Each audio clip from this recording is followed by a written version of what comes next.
भारतीय जनसंघ के संस्थापक अध्यक्ष, महान राष्ट्रभक्त, प्रखर शिक्षाविद डॉक्टर श्यामा प्रसाद मुखर्जी जी के 68वें बलिदान दिवस के अवसर पर हम प्रदेशवासियों की ओर से उनकी स्मृतियों को नमन करते हुए उन्हें विनम्र श्रद्धांजलि अर्पित करते हैं। हम सब जानते हैं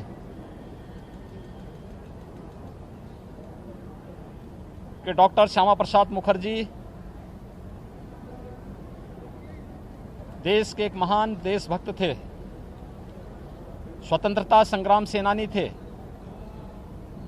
महान शिक्षाविद थे और भारतीय जनसंघ के संस्थापक अध्यक्ष भी थे।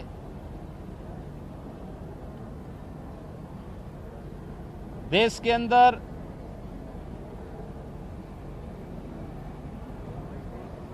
जब देश आजाद हुआ था तो स्वतंत्र भारत में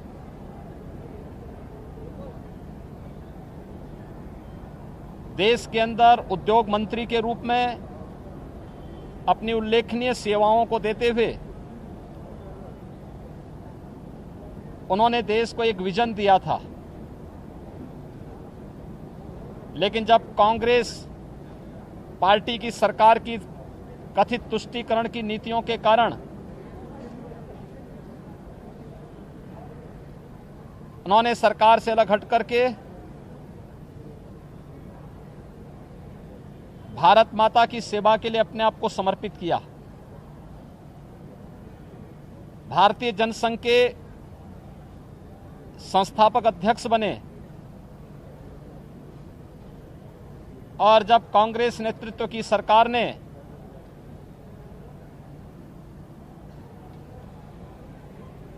संविधान में चुपचाप चोरी छिपे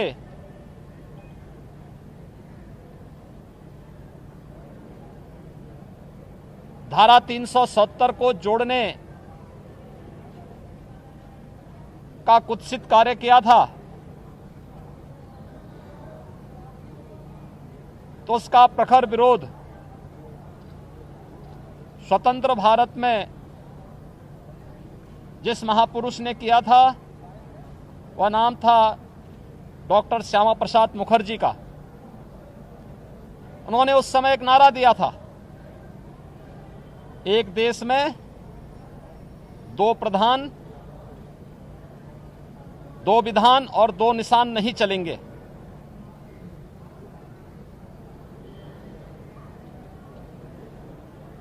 इसके खिलाफ उन्होंने आंदोलन चलाया और एक साजिश का शिकार बने। 1953 में आज ही के दिन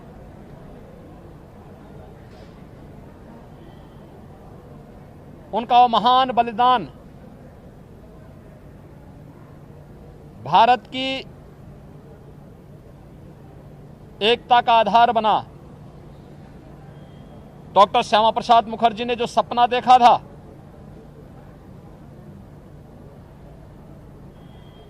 हम सब अभिनंदन करते हैं भारत के यशस्वी प्रधानमंत्री श्री नरेंद्र मोदी जी का, गृह मंत्री माननीय श्री अमित शाह जी का, जिन्होंने डॉक्टर श्यामा प्रसाद मुखर्जी के सपने को साकार करते हुए 5 अगस्त 2019 को कश्मीर में धारा 370 को पूरी तरह समाप्त करते हुए वहां के विकास की एक नई रूपरेखा तैयार करते हुए जम्मू कश्मीर को ही विकास की मुख्य धारा से जोड़ने और भारत देश से आतंकवाद के समूल नाश करने के संकल्प को आगे बढ़ाया। आज जम्मू कश्मीर एक नए ओज और तेज के साथ विकास की मुख्य धारा से जुड़ करके लोकतंत्र की एक नई भोर के साथ आगे बढ़ रहा है। जिस जम्मू कश्मीर में लगातार वहां के मूल्यों और आदर्शों को रोकने और रौंदने का प्रयास आजादी के बाद धारा 370 लागू होने के बाद निरंतर हुआ, आज उस जम्मू कश्मीर के अंदर हर नागरिक विकास की मुख्य धारा के साथ जुड़ी रहा है। लेकिन साथ साथ उस जम्मू कश्मीर के अंदर एक अन्य बात तो देखने को मिल रही है कि अनुसूचित जाति, जनजाति, बंजारा और गुर्जर समाज के लोगों को भी आरक्षण की सुविधा का लाभ वहां पर प्रदान किया जा रहा है। विकास की मुख्य धारा के साथ पूरे जम्मू कश्मीर को जोड़ने का जो एक कार्यक्रम वर्तमान में चल रहा है और भारत के संवैधानिक प्रावधानों के अंतर्गत हर एक नागरिक को संविधान प्रदत्त अधिकार वहां पे प्रदान किए जा रहे हैं। यही तो सपना डॉक्टर श्यामा प्रसाद मुखर्जी जी का था। आज उनके 68वें बलिदान दिवस के अवसर पर हम उस महामानव को, उनकी स्मृतियों को नमन करते हुए विनम्र श्रद्धांजलि अर्पित करते हैं। भारत की एकता और अखंडता का जो पाठ उन्होंने पढ़ाया, आज वे संकल्प चरितार्थ हुए हैं, होते हुए दिखाई दे रहे हैं और एक भारत श्रेष्ठ भारत की परिकल्पना आज साकार होती हुई दिखाई दे रही है। यही डॉक्टर मुखर्जी के प्रति भारत राष्ट्र की विनम्र श्रद्धांजलि है। धन्यवाद।